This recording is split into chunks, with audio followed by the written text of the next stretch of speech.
Novel حشرات الارض مصنف مظہر کلیم M اے episode 9۔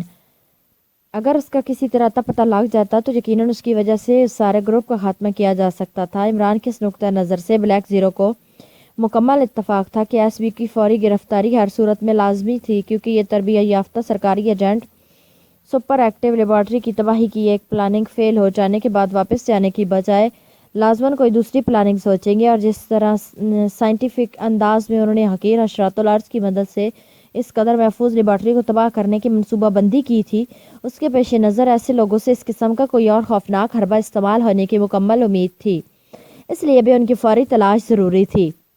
Black zero کا ذہن مسلسل اس بارے میں سوچ بچار میں مصروف تھا۔ وہ کوئی ایسا کلیو حاصل کرنا چاہتا تھا جس سے وہ ایس بی کے چیف گراہم تک پہنچ سکے کہ اچانک اس کے ذہن میں ایک دھماکہ سا ہوا اور وہ بے اختیار کرسی سے جیسے اچھل سا پڑا۔ اوہو، اس کا تو کسی کو خیال ہی نہیں آیا، بلیک زیرو نے بڑبڑاتے ہوئے کہا، اور اس کے ساتھ اس نے جلدی سے ٹیلی فون سیٹ کی طرف ہاتھ بڑھایا اور ریسیور اٹھا کر تیزی سے نمبر ڈائل کرنے شروع کر دیے۔ T C S. رابطہ قائم ہوتے ایک نسوانی آواز سنائی دی۔ X2۔ بلیک زیرو نے سرد لہجے میں کہا۔ یس سر، حکم سر، دوسری طرف سے بولنے والی نے مدبانہ لہجے میں کہا۔ شفٹ انچارج سے بات کراؤ، بلیک زیرو نے کہا۔ یس سر، دوسری طرف سے کہا گیا، اور چند لمحوں بعد ایک مردانہ آواز سنائی دی گئی۔ سر، راحت بول رہا ہوں، شفٹ انچارج۔ حکم سر۔ بولنے والے کا لہجہ مدبانہ تھا۔ ان لینڈ ٹرانسمیٹر چیکنگ شعبہ کام کر رہا ہے؟ بلیک زیرو نے تیز لہجے میں پوچھا۔ نو سر، آپ کا حکم ہے کہ ایسا صرف مخصوص احکامات پر کیا جائے، صرف فوراً شعبہ مستقل کام کرتا رہتا ہے، شفٹ انچارج مدبانہ لہجے میں کہا۔ ان لینڈ شعبے کو آن کرو اور ایسی تمام ٹرانسمیٹر کالز چیک کرو جس میں لفظ چیف یا ایک نام پیٹر استعمال کیا جائے۔ اگر ایسی کوئی کال چیک ہو تو تم نے فوری طور پر دونوں طرف کے مقامات بھی ٹریس کرنے ہیں اور مجھے ایک لمحہ ضائع کیے بغیر رپورٹ کی جائے۔ بلیک زیرو نے اسے تفصیلی ہدایات دیتے ہوئے کہا۔ یس سر، دوسری طرف سے کہا گیا، اور بلیک زیرو نے بغیر کچھ کہے ریسیور کریڈل پر رکھ دیا۔ اسے اچانک خیال آیا تھا کہ ایس بی کے چیف نے جس طرح ڈاکٹر آرنلڈ کو ٹرانسمیٹر کال کی تھی، اس طرح لازماً وہ پیٹر کو بھی کال کرتا ہوگا۔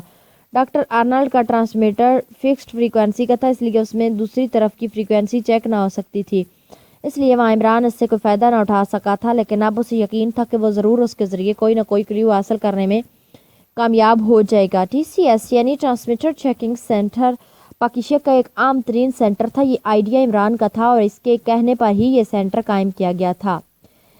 اس سے سیکرٹ سروس کے ساتھ ساتھ ملٹری انٹیلیجنس، مقامی انٹیلیجنس اور دیگر ایجنسیاں بھی فائدہ حاصل کرتی رہتی تھی، لیکن اس کا اور آل چارج X2 کے پاس تھا۔ چونکہ اندرون ملک ٹرانسمیٹر کال چیکنگ پر مسلسل بے پناہ اخراجات اٹھتے تھے، اس لیے عمران نے صرف فارن کالز کی چیکنگ کو ہر وقت مگر ان لینڈ چیکنگ کو صرف مخصوص حالات کی بنا پر چیک کرنے کے احکامات دیے ہوئے تھے۔ بلیک زیرو کو ریسیور رکھے ابھی تھوڑی ہی دیر گزری تھی کہ آپریشن روم میں مخصوص سیٹی کی آواز گونجی۔ اس کا مطلب تھا کہ کوئی دانش منزل کے پھاٹک پر موجود ہے۔ بلیک زیرو نے میز کے کنارے لگا ہوا بٹن دبایا تو سامنے دیوار پر ایک سکرین روشن ہو گئی اور سکرین پر عمران کار سے نکل کر کھڑا ہوتا صاف نظر آ رہا تھا۔ بلیک زیرو نے پھاٹک کھولنے کے مخصوص بٹن پریس کیا اور اس کی نظریں اب دروازے پر لگ گئی۔ تھوڑی دیر بعد عمران آپریشن روم میں داخل ہوا تو بلیک زیرو احتراماً اٹھ کھڑا ہوا۔ بیٹھو، عمران نے سنجیدہ لہجے میں کہا، پھر اپنی مخصوص کرسی گھسیٹ کر بیٹھ گیا۔ وہ خاصا الجھا ہوا اور تھکا تھکا سا دکھائی دے رہا تھا۔ چائے پلواؤں؟ بلیک زیرو نے مسکراتے ہوئے کہا۔ مہمان نوازی اسے نہیں کہتے کہ پہلے مہمان سے پوچھا جائے کہ آپ کیا پئیں گے۔ اس نے کہا چائے، تو پھر پوچھا کون سی کمپنی کی چائے۔ جب بیچارہ مہمان کمپنی بتا دے تو پھر پوچھا دودھ والی یا بغیر دودھ کے، اور دودھ والی تو کون سے ڈبے کا دودھ، ڈبہ بتا دیا تو پوچھا دودھ کریم والا یا بغیر کریم کے، اور پھر یہ مہمان نوازی اسی طرح چلتی رہتی ہے اور آخرکار مہمان صاحب کو چائے کی بجائے سر درد کی گولیوں کی تلاش میں بازار کا رخ کرنا پڑتا ہے۔ بھائی چائے پلوانی ہے تو پلا دو، پوچھنے کا کیا مطلب؟ عمران کی زبان چل پڑی اور بلیک زیرو ہنستا ہوا اٹھ کھڑا ہوا اور سائڈ کچن کی طرف بڑھ گیا۔ تھوڑی دیر بعد وہ چائے کے 2 کپ اٹھائے واپس آیا اور اس نے ایک کپ عمران کے سامنے رکھا اور دوسرا ہاتھ میں لیے وہ اپنی کرسی پر بیٹھ گیا۔ اس ایس بی کا کوئی کلیو ملا؟ بلیک زیرو نے پوچھا۔ اگر مل جاتا تو میں اس وقت چائے پینے کی بجائے اور کلیو یعنی قطار میں کھڑا ہوتا، عمران نے چائے کی چسکی لیتے ہوئے کہا، اور بلیک زیرو کھلکھلا کر ہنس پڑا۔ میں نے ایک کوشش کی ہے کہ شاید کوئی نتیجہ نکل آئے، بلیک زیرو نے کہا تو عمران چونک پڑا۔ کیسی کوشش؟ عمران نے چونک کر پوچھا تو بلیک زیرو نے ٹرانسمیٹر چیکنگ سینٹر والی تفصیل بتا دی۔ اوہ ویری گڈ بلیک زیرو، اوہ واقعی یہ بہترین کوشش ہے، مجھے تو اس کا خیال بھی نہ آیا تھا۔ اس کا مطلب ہے کہ اب یہ صرف منزل ہی رہ گئی ہے، دانش نے واقعی تمہاری کھوپڑی میں گھر بنا لیا ہے۔ عمران نے انتہائی تحسین آمیز لہجے میں کہا تو بلیک زیرو کا چہرہ مسرت سے گلاب کے پھول کی طرح کھل اٹھا، کیونکہ عمران کی طرف سے تعریف اس کے لیے شاید سب سے قیمتی سرٹیفکیٹ کا درجہ رکھتی تھی۔ پھر اس سے پہلے کہ کوئی اور بات ہوتی، ٹیلی فون کی گھنٹی بج اٹھی اور عمران نے ہاتھ بڑھا کر ریسیور اٹھا لیا۔ X2 عمران نے مخصوص لہجے میں کہا، ٹی سی ایس سے شفٹ انچارج راحت بول رہا ہوں سر، ایک کال ابھی چیک کی گئی ہے، اس میں چیف اور پیٹر کے درمیان بات چیت ہوئی ہے۔ شفٹ انچارج راحت نے کہا تو عمران چونک پڑا۔ ٹیپ سناؤ، عمران نے سرد لہجے میں کہا۔ یس سر، دوسری طرف سے کہا گیا اور چند لمحوں بعد ریسیور پر ایک کرخت آواز سنائی دی اور عمران یہ آواز سنتے ہی چونک پڑا، کیونکہ یہ آواز واقعی ایس بی کے چیف گراہم کی تھی۔ یہی آواز وہ ڈاکٹر آرنلڈ کی لیبارٹری میں سن چکا تھا۔ ہیلو ہیلو چیف کالنگ، بار بار فقرہ دہرایا جاتا رہا۔ یس پیٹر بول رہا ہوں چیف، ایک اور آواز سنائی دی۔ ہاروے کے مشن کا کیا رہا، چیف نے پوچھا۔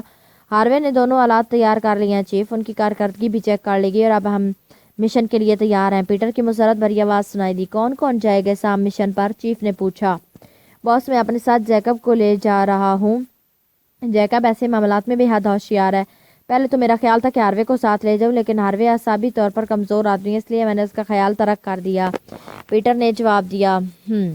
جیکب ٹھیک رہے گا، وہ مکان تلاش کر لیا ہے جس میں وہ دہانہ ہے، چیف نے پوچھا۔ یس چیف، اس کے متعلق پوری معلومات حاصل کر لی گئی۔ وہاں ایک نوجوان عورت اور 3 بچوں کے علاوہ 4 ادھیڑ عمر نوکر ہیں۔ عورت یقیناً ڈاکٹر کی بیوی ہے، اس سے اس دہانے کے بارے میں آسانی سے معلوم ہو جائے گا۔ اور سر، ایک اور بات بھی ہمارے فائدے میں جاتی ہے کہ ڈاکٹر کی یہ کوٹھی باقی علاقے سے الگ تھلگ بنی ہوئی ہے، اس لیے کسی طرح سے مداخلت کا بھی امکان نہیں ہے، پیٹر نے جواب دیتے ہوئے کہا۔ مکمل سامان لے کر جانا اور واپسی پر مجھے فوری رپورٹ دینا، میں تمہاری کال کا منتظر رہوں گا، چیف نے کہا۔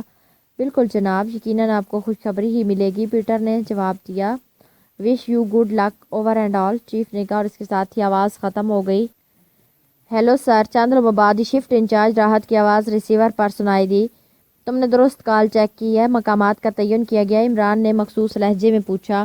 سر، یہی میں بتانا چاہتا تھا، مشین کال کے مقامات کا سراغ نہیں لگا سکی، شاید یہ کسی نئی ساخت کے ٹرانسمیٹر میں ہے، ویسے میں نے سوچا ہے کہ اسپیشل مشین پر ٹرائی کروں، شفٹ انچارج نے کہا۔ ہاں، ٹرائی کر کے مجھے رپورٹ دو، مقامات کا تعین بے حد ضروری ہے، عمران نے سخت لہجے میں کہا اور ریسیور رکھ دیا۔ اس سے تو ظاہر ہے کہ وہ کسی خاص مشن پر کام کر رہے ہیں اور ظاہر ہے ان کا خاص مشن لیبارٹری کی تباہی ہو سکتا ہے، بلیک زیرو نے ہونٹ چباتے ہوئے کہا۔ ہاں، اس میں ڈاکٹر اور اس کی بیوی، بچوں اور کوٹھی کا ذکر ہے، کسی دہانے کی بھی بات ہو گئی ہے۔ ایک منٹ، عمران نے کہا، پھر چونک کر اس نے بات ادھوری چھوڑی اور تیزی سے دوبارہ ریسیور اٹھا کر اس نے نمبر ڈائل کرنے شروع کر دیے۔ یس سرداور، اٹینڈنگ، رابطہ قائم ہوتی ہی سرداور کی آواز سنائی دی۔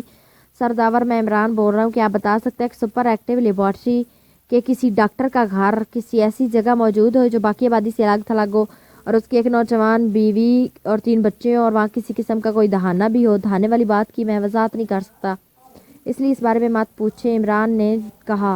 اوہ، میں سمجھ گیا، یہ تمام حوالے لیبارٹری انچارج ڈاکٹر وحید کے ہی بنتے ہیں، اس کا گھر کالونی کے کبیر کالونی میں باقی آبادی سے ہٹ کر بنا ہوا ہے، کافی فاصلے پر الگ تھلگ ہے، اس کے ہی 3 بچے ہیں اور بیوی نوجوان ہے، کیونکہ ڈاکٹر وحید نے کافی بعد میں شادی کی ہے اور لیبارٹری کے میگنیٹ وے کا دہانہ اس کی کوٹھی کے اندر ہی بنایا گیا اور اس لیے یہ گھر خصوصی طور پر آبادی سے ہٹ کر بنایا گیا تھا تاکہ دہانہ محفوظ رہ سکے۔ لیکن تم یہ ساری باتیں کیوں پوچھ رہے ہو؟ سرداور نے کہا تو عمران کی آنکھیں پھیلتی چلی گئی۔ اوہ، میں سمجھ گیا، آپ نے پہلے بھی لیبارٹری کی تفصیل بتاتے وقت میگنیٹ وے کی بات کی تھی جس سے لیبارٹری کے لوگ آتے جاتے رہتے ہیں، لیکن یہ بات میرے ذہن میں نہ آ رہی تھی، براہ کرم اس میگنیٹ وے کی پوری تفصیل بتائیں، کیونکہ اب مجھے معلوم ہوا کہ ایس بی کے ارکان اپنی پہلی ایرکوپک پلاننگ کے فیل ہو جانے پر اس میگنیٹ وے کے ذریعے لیبارٹری میں داخل ہونے کی پلاننگ کر رہے ہیں، عمران نے تیز لہجے میں کہا۔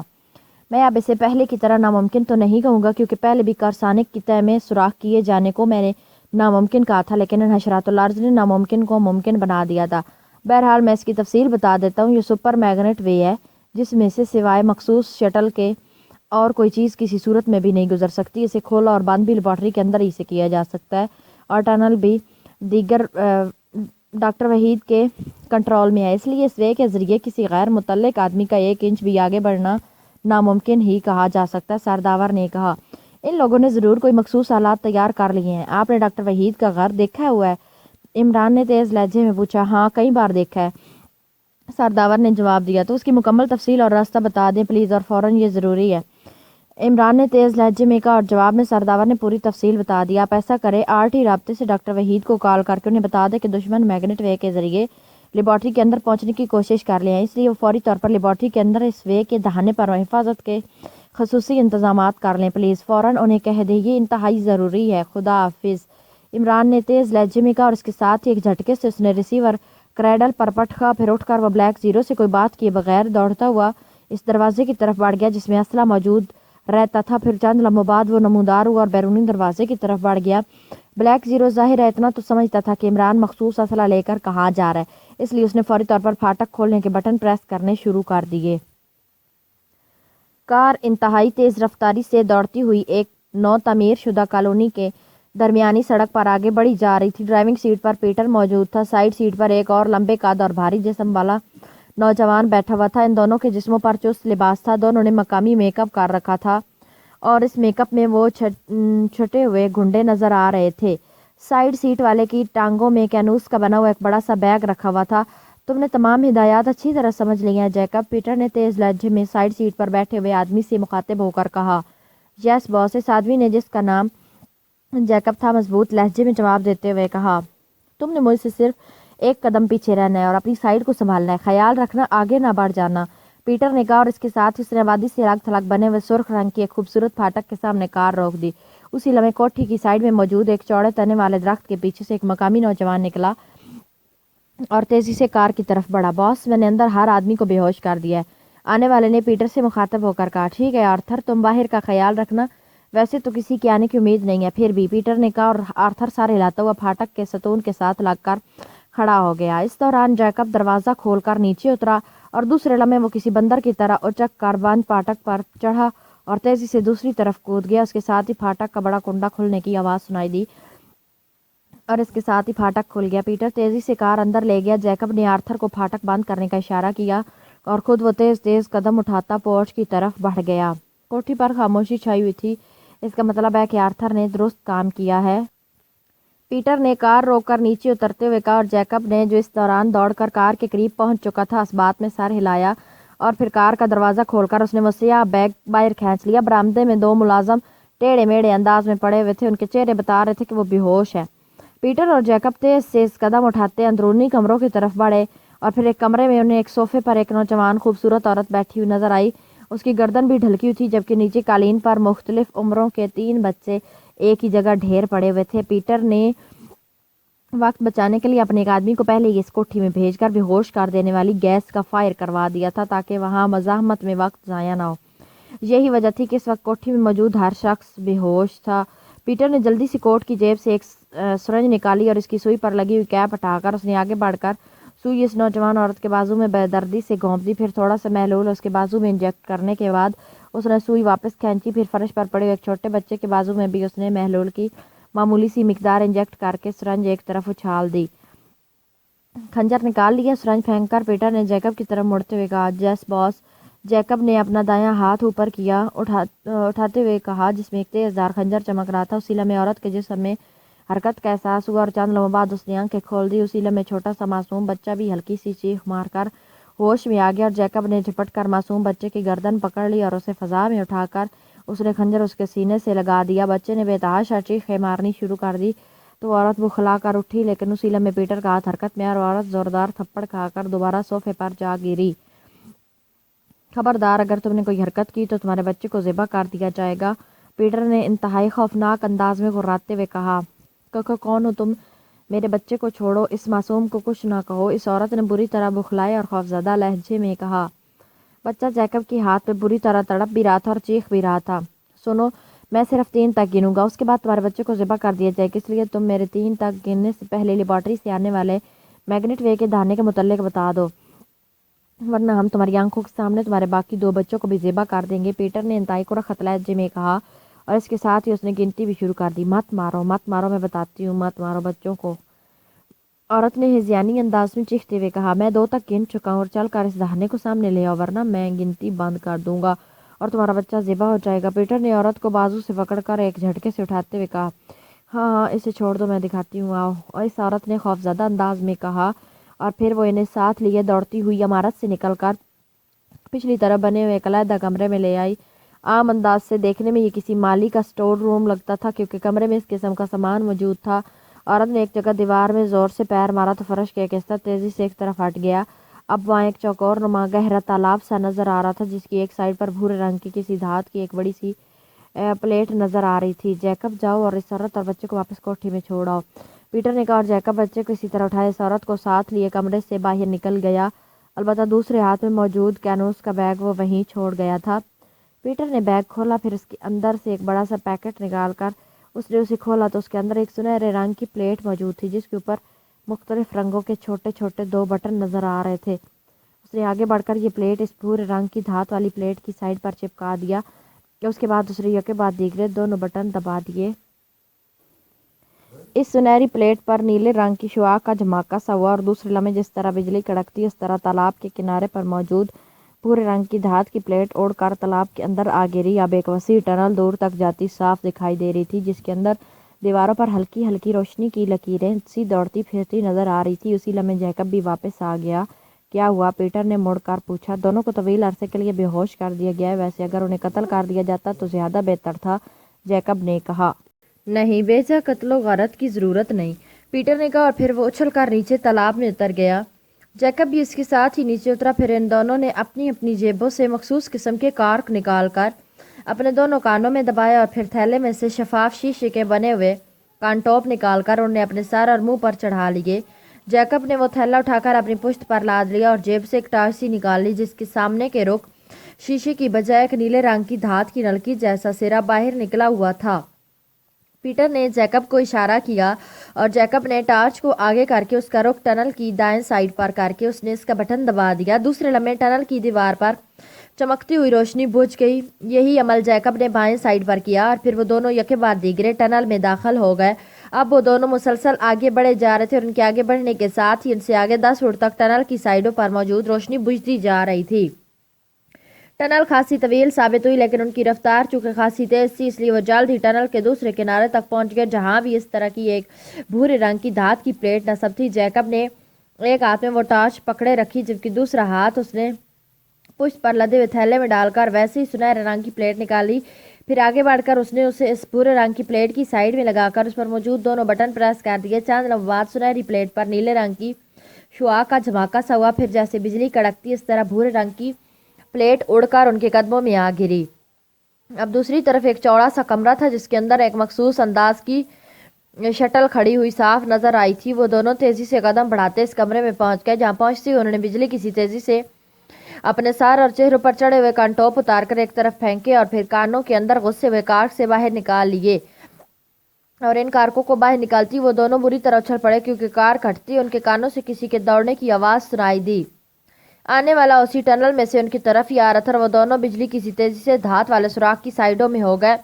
ان دونوں نے جیبوں سے ریوالور نکال لیے تھے۔ دوڑ کر آنے والا تیزی سے ان کی طرف بڑا چلا آ رہا تھا۔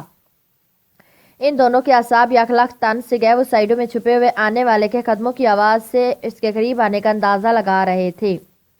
قدموں کی آواز بتا رہی تھی کہ آنے والا ایک ہی آدمی ہے، لیکن اس کمرے کے دہانے کے قریب آنے کے بعد اس کے دوڑتے ہوئے قدموں کی آواز مدھم پڑتی گئی، پھر وہ رک گیا۔ پیٹر سمجھ گیا کہ آنے والا محتاط ہو گیا۔ اسی لمحے اس نے ایک فیصلہ کیا اور دوسرے لمحے ہاتھ میں پکڑے ریوالور سمیت وہ یک لخت اچھل کر سامنے آیا اور اس کے ساتھ ہی اس نے ٹریگر دبا دیا۔ خلا کے بالکل سامنے ایک نوجوان کھڑا تھا، گولی ٹھیک اس کے دل پر پڑی اور وہ بری طرح چیختا ہوا نیچے گرا اور چند لمحے تڑپنے کے بعد ساکت ہو گیا۔ پیٹر نے فوراً یکے بعد دیگرے 2 اور گولیاں اس کے سینے پر مار دی اور اس آدمی کا جسم ایک بار پھر تڑپا اور ساکت ہو گیا۔ پیٹر تیز سے آگے بڑھا، دوسرے لمحے وہ بری طرح اچھل پڑا، اس کے چہرے پر افسوس کے تاثرات نمودار ہوئے۔ وہ آدمی گولیاں لگنے کی وجہ سے مار چکا تھا، اس کی آنکھیں بے نور ہو چکی تھی۔ پیٹر ایک طویل سانس لے کر مڑا، پھر واپس اس کمرے میں آ گیا۔ یہ تو آرتھر تھا، نہ جانے کیوں ادھر آ گیا ہے، احمق آدمی۔ بہرحال جلدی کرو، اسپیشل میزائل گنیں نکال لو اور ایکس ٹی بم سامنے والی دیوار پر مارو۔ اب ہم نے تیز ترین ایکشن کرنا ہے، پیٹر نے کمرے میں واپس آتے ہوئے کہا اور جیکب نے تیزی سے تھیلے سے 2 چپٹی نالی والی گنیں نکالی۔ ایک اس نے پیٹر کی طرف اچھال دی اور جبکہ دوسری اس نے ایک ہاتھ میں پکڑ لی۔ پھر اس نے دوسرے ہاتھ تھیلے میں سے ایک کیپسول نکالا، ہاتھ گھما کر پوری قوت سے سامنے والی دیوار پر مار دیا۔ ایک زوردار دھماکہ ہوا اور سامنے کی دیوار اس طرح تباہ ہو گئی جیسے اس کا وجود ہی نہ ہو۔ آؤ، پیٹر نے چیخ کر کہا، پھر گنے سنبھالے۔ وہ دونوں بجلی کی سی تیزی سے آگے بڑھے اور اس کے ساتھ ہی دونوں گنوں سے سرخ رنگ کے چھوٹے چھوٹے میزائل نکل کر ان کے آگے گرنے لگے اور خوفناک اور کان پھاڑ دھماکوں سے ماحول گونج اٹھا۔ پاکستان کی سب سے قیمتی لیبارٹری کی تباہی کا آغاز ہو چکا تھا۔ عمران کی کار سڑک پر دوڑنے کے بجائے جیسے فضا میں اڑتی ہوئی کبیر کالونی کی طرف بڑھی جا رہی تھی۔ اس نے جان بوجھ کر ایسی سڑکوں کا انتخاب کیا تھا جہاں ٹریفک نہ ہونے کے برابر تھی۔ ویسے بھی کبیر کالونی شہر سے الگ تھلگ علاقے میں واقع ایک نئی کالونی تھی، اس لیے ادھر ٹریفک نہ ہونے کے ہی برابر تھی، لیکن اس کے باوجود اسے کبیر کالونی میں داخل ہونے تک آدھے گھنٹے سے زیادہ وقت لگ گیا تھا۔ کالونی کے درمیانی سڑک پر وہ کار اس رفتار سے دوڑاتا ہوا کوٹھی کے پھاٹک کے سامنے کار لے کر پہنچ چکا تھا۔ یہی ڈاکٹر وحید کی کوٹھی تھی۔ کار رکتی عمران نیچے اترا، پھر اس نے ستون پر لگا ہوا کال بیل کا بٹن پریس کر دیا، لیکن جب بار بار بٹن دبانے کے باوجود کوئی رد عمل نہ ہوا تو اس کی پیشانی پر شکنیں سی ابھر آئی۔ وہ جلدی سے پھاٹک پر چڑھا اور پھر اندر کود گیا۔ کوٹھی پر خاموشی سی طاری تھی۔ وہ دوڑتا ہوا عمارت کی طرف بڑھا ہی تھا جس کے پورچ میں ایک کار کھڑی تھی کہ اس کے کانوں میں عقبی طرف سے ریوالور کے دھماکوں کی ہلکی سی آواز سنائی دی۔ آواز کی گونج ایسی تھی جیسے گولیاں کسی ٹنل میں چلائی جا رہی ہوں، اور عمران تیزی سے مڑا اور پھر کوٹھی کی سائیڈ پر سے ہوتا ہوا اس کے عقبی طرف آ گیا۔ سامنے ایک کونے میں ایک کمرہ تھا جس کا دروازہ کھلا ہوا تھا۔ عمران کا اندازہ تھا کہ آواز اسی کمرے کی طرف سے آئی تھی، اسی لیے وہ دوڑتا ہوا اس کمرے کی طرف بڑھا۔ کمرے میں داخل ہوتے ہی وہ چونک پڑا۔ ایک کونے میں ایک گہرا تالاب سا تھا جس کی ایک سائیڈ پر ٹنل کا دہانہ موجود تھا۔ اسی لمحے اس ٹنل کے اندر سے ایک خوفناک دھماکے کی گونج سنائی دی۔ ٹنل چونکہ دھات کی بنی ہوئی تھی اس لیے اس کے اندر پیدا ہونے والی معمولی سی آواز بھی گونجدار ہو کر باہر آتی تھی، اور شاید یہی وجہ تھی کہ ریوالور کے دھماکوں کی آوازیں بھی عمران کے کانوں تک پہنچ گئی تھی، حالانکہ اس وقت وہ اس سے کافی فاصلے پر تھا۔ عمران تیزی سے اس ٹنل میں داخل ہوا، پھر دوڑتا ہوا آگے بڑھتا گیا۔ اب تیز اور مسلسل دھماکوں کی آوازیں سنائی دینے لگی، لیکن آوازوں سے اندازہ ہوتا تھا کہ دھماکے کرنے والے آگے بڑھے جا رہے ہیں، اور پھر یک لک دھماکوں کی آوازیں بند ہو گئیں اور کسی کے زوردار قہقہے کی آواز عمران کے کانوں میں پڑی۔ عمران دوڑتا ہوا آگے بڑھا۔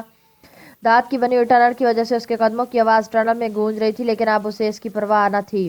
چند لمحوں بعد وہ دوسرے دہانے کے قریب پہنچا تو یہ دیکھ کر چونک پڑا کہ وہاں نیچے ایک مقامی نوجوان کی لاش پڑی ہوئی تھی جسے گولیاں مار کر ہلاک کیا گیا تھا۔ اب اسے پھلانگتا ہوا آگے بڑھا تو ایک کمرے میں پہنچ گیا جس میں میگنیٹ شٹل کھڑی تھی۔ اس کے سامنے والی دیوار غائب تھی۔ دوسری طرف ایک راہداری تھی جس کا آگے کا حصہ کھلا ہوا تھا اور انسانی آوازیں اس کھلے حصے کی طرف سے آ رہی تھی۔ عمران دبے قدموں اس راہداری کی دیوار کے ساتھ ساتھ چلتا ہوا آگے بڑھنے لگا۔ راہداری کی دوسری طرف دیوار کے ساتھ لوہے کی بنی ہوئی بڑی بڑی الماریاں ایک طویل قطار میں موجود تھی جو سب کی سب تڑی مڑی ہوئی نظر آ رہی تھی۔ ٹوٹے ہوئے اور جلے ہوئے سائنسی آلات جن میں سے باہر نکل کر بکھرے ہوئے تھے اور اندر سے جھانک بھی رہے تھے۔ عمران دیوار کے ساتھ ساتھ چلتا ہوا اس کھلے حصے کی طرف بڑھتا گیا۔ کھلے حصے کے قریب پہنچ کر وہ رک گیا۔ تو تم نے سمجھ ہی لیا تھا کہ ہم تمہاری لیبارٹری کو تباہ نہ کر سکیں گے، ایک چیختی ہوئی آواز سنائی دی اور عمران سمجھ گیا کہ یہ پیٹر کی آواز ہے۔ سنو، اس لیبارٹری کو مت تباہ کرو، میں تمہارے سامنے ہاتھ جوڑتا ہوں، یہ ہم نے بہت محنت سے تیار کی ہے۔ ایک گھگھیائی ہوئی آواز سنائی دی اور جواب میں پیٹر کے زوردار اور فاتحانہ قہقہے سے فضا گونج اٹھی۔ تم پاکیشیا کے رہنے والے حقیر کالے کیڑے ہو، تمہیں کیا حق پہنچتا ہے کہ تم گریٹ لینڈ سے بھی بڑی لیبارٹری قائم کر کے ہمیں سائنسی میدان میں پیچھے چھوڑ جاؤ؟ تم جس لیبارٹری کو تباہ نہ کرنے کے لیے کہہ رہے ہو اس کی تباہی تو ہمارا مشن ہے۔ جیکب کیا پوزیشن ہے؟ پیٹر نے بڑے فخرانہ اور چیختے ہوئے لہجے میں کہا۔ بہت صرف چند منٹ کا کام رہ گیا، ایک اور آواز قدرے دور سے آتی ہوئی سنائی دی۔ عمران نے کھلے حصے سے ذرا سا سار آگے بڑھایا تو اس نے دیکھا کہ ایک بڑا ہال تھا جس میں 8 کے قریب سفید کوٹ پہنے افراد فرش پر اکڑو بیٹھے ہوئے تھے اور ان کے سامنے ایک لمبا تڑنگا غیر ملکی ہاتھ میں مشین گن پکڑے بڑے تکبرانہ انداز میں کھڑا تھا، جبکہ دوسرے غیر ملکی کچھ دور دیوار پر نصب 2 مشینوں کے درمیانی حصے پر جھکا ہوا تھا۔ عمران نے بڑے اطمینان سے کوٹ کی اندرونی جیب سے ایک مخصوص ساخت کا پسٹل نکالا اور دوسرے لمحے اس نے اس کا رخ ہال کی طرف کر کے ٹریگر دبا دیا۔ ہک کی ہلکی سی آواز سے پسٹل سے نکلی اور اس کی نال کے سرے پر سفید رنگ کے دھوئیں کی ایک ہلکی سی لکیر نظر آئی اور ختم ہو گئی۔ عمران نے ٹریگر دباتے اپنا سانس روک لیا تھا اور اس کے ساتھ ہی کھلے حصے کی سائیڈ میں دبک گیا تھا جس سے دوسری طرف سے کسی آدمی کے گرنے کے ساتھ ساتھ مشین گن زمین پر گرنے کا دھماکہ سنائی دیا۔ عمران کے لبوں پر مسکراہٹ رنگ گئی لیکن اس نے سانس بدستور روک رکھا تھا۔ کچھ دیر تک وہ ویسے ہی کونے میں دبکا کھڑا رہا، پھر وہ مڑا اور ہال میں داخل ہو گیا۔ ہال میں موجود سفید کوٹوں والے افراد کے ساتھ ساتھ 2 غیر ملکی بھی فرش پر ٹیڑھے میڑھے انداز میں پڑے ہوئے تھے۔ عمران تیزی سے آگے بڑھا، پھر دیوار پر لگے ہوئے بٹنوں کے ایک پینل کے سامنے جا کر رک گیا۔ اس پینل پر بے شمار بٹن موجود تھے۔ اس کی تیز نظر مختلف بٹنوں کے نیچے لگے ہوئے مختلف حروف پر ٹہکتی ہوئی ایک بٹن پر ٹک گئی اور اس نے ہاتھ بڑھا کر 2 بٹن پریس کر دیے۔ بٹن دبتے ہی اس حال نما کمرے میں سائیں سائیں کی تیز آوازیں ابھرنے لگی۔ مسلسل سانس روکنے کی وجہ سے عمران کا چہرہ سرخ ہو رہا تھا، لیکن وہ اسی طرح سانس روکے کھڑا تھا۔ کچھ دیر بعد اس نے آہستہ سے رکا ہوا سانس باہر نکالا، پھر مسلسل تیز تیز سانس لینے شروع کر دیے۔ جب اس کا سانس نارمل ہو گیا تو اس نے ہاتھ بڑھا کر وہ بٹن آف کیا اور کمرے میں ابھرنے والی سائیں سائیں کی آواز بھی یک لخت بند ہو گئی۔ عمران تیزی سے آگے بڑھا اور اس طرف کو بڑھ گیا جہاں دوسرا غیر ملکی فرش پر بے ہوش پڑا ہوا تھا۔ عمران نے دیکھا کہ دونوں مشینوں کے درمیان دیوار کے ساتھ ایک چوکور لیکن کسی چمکدار دھات کا ڈبہ رکھا ہوا تھا، جس میں سے تار نکل کر ان مشینوں کے سامنے سے ہو کر آ رہی تھی۔ دوسری تار جس ڈبے سے نکل رہی تھی وہ گچھے کی صورت میں وہیں پڑی ہوئی تھی اور اس کے ایک سرا ابھی تک اس غیر ملکی کے ہاتھ میں تھا، جبکہ دوسرے ہاتھ میں ایک چھوٹا سا ریموٹ کنٹرول آلہ تھا۔ عمران نے پہلے وہ آلہ اس کے ہاتھ سے نکال کر اپنی جیب میں ڈالا، پھر اس نے وہ ڈبہ اٹھایا اور مشینوں کے سامنے سے آنے والی تار کو سمیٹتا ہوا آگے بڑھتا گیا۔ تھوڑی دیر بعد وہ اس قسم کے 4 ڈبے مختلف مشینوں کے درمیان سے نکال چکا تھا۔ پھر اس نے سب ڈبوں کو اکٹھا کیا، ایک طرف پڑے ہوئے کینوس کے بڑے سے تھیلے کی طرف بڑھ گیا جس کا منہ کھلا ہوا تھا۔ اس نے جھانک کر اس تھیلے میں دیکھا، پھر وہ چونک پڑا تھا۔ تھیلا ہر قسم کی سائنسی آلات سے بھرا ہوا تھا۔ عمران نے وہ ڈبے اس میں ڈالے، البتہ ان کے ساتھ موجود تاریں اس نے علیحدہ کر دی تھی۔ پھر اس نے مشینوں کے پاس پڑے ہوئے غیر ملکی کو، جسے جیکب کہا گیا تھا، اٹھایا اور دوسرے غیر ملکی کو، جو یقیناً پیٹر تھا، کے قریب لا کر لٹا دیا۔ اس کے بعد اس نے انہی تاروں کی مدد سے ان دونوں کے ہاتھ پشت پر کر کے باندھ دیے اور پھر ان کے پیر بھی باندھ گئے۔ عمران نے سب سے پہلے پیٹر کے دونوں جبڑے ہاتھوں سے دبا کر اس کا منہ کھولا اور ایک ایک دانت کو انگلی کی مدد سے چیک کرنا شروع کر دیا۔ اسے خطرہ تھا کہ کہیں کسی دانت میں سائنائڈ کیپسول موجود نہ ہو، لیکن پیٹر کے کسی دانت میں ایسا خول اسے محسوس نہ ہوا۔ تو اس نے یہی کارروائی جیکب کے ساتھ کی۔ پھر اطمینان ہونے کے بعد اس نے ان کی جیبوں سے رومال نکالے اور دونوں غیر ملکیوں کے منہ میں ٹھونس دیے۔ پھر وہ دائیں طرف دیوار میں نصب ایک بڑی سی الماری کی طرف بڑھ گیا جس پر ہلال احمر کا نشان واضح طور پر نظر آ رہا تھا۔ عمران نے الماری کھولی تو اس کی آنکھیں چمک اٹھی۔ الماری میں واقعی ہر قسم کا فوری طور پر کام آنے والا میڈیکل کا سامان موجود تھا۔ عمران نے ایک سرنج اور 2 شیشی